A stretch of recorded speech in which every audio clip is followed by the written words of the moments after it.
Hi Cowboys, this is Marcus Crum. And Joseph Crum. We're here for your weekly Sidekick football preview.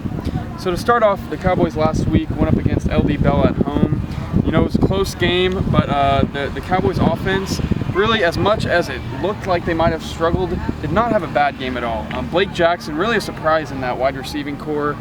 He had 5 receptions for 62 yards and a touchdown. And Brady McBride, although he looked like he was flushed out of the pocket a lot, he went 18 for 28 with 165 yards and 3 touchdowns and only 1 pick. Really did not struggle in the passing game at all. The rushing game was halted early after an injury to Joe Fax, but really if they can get that running game going this week, that'll be a huge help for them to open up everything in the passing game. Yeah, you know, going up against the McKinney Boyd defense this week, you know, the McKinney Boyd defense last week, they gave up 340 passing yards to Mesquite Horn, and they gave up 41 points, so they might be a little bit more vulnerable. Hopefully this Coppell offense will be able to, you know, penetrate them early and often.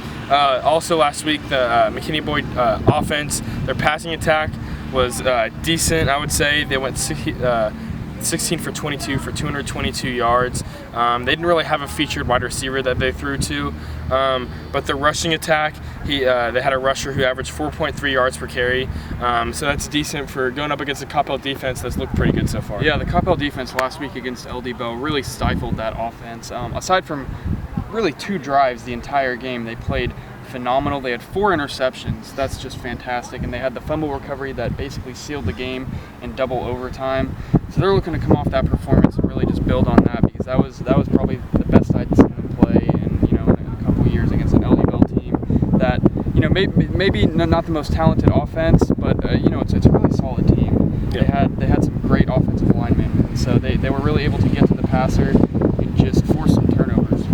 Yeah, and so talking about a couple of years ago, 2 years ago, you know, the Coppell visited McKinney Boyd at McKinney, and it was, I would say, a heartbreaking loss for the Cowboys. You know, they lost 28-21, but I think what was more heartbreaking was the 370-yard rushing that the Dedrick Scrivens got alone against the Coppell defense. You know, 370 yards for a total team, for a total offense would be good, but for one guy rushing, it was insurmountable. I think that the Cowboys defense this year will shut them down better to not let up this huge rushing attack. All right, that's all we have for you this week. Thanks, Cowboys, for watching.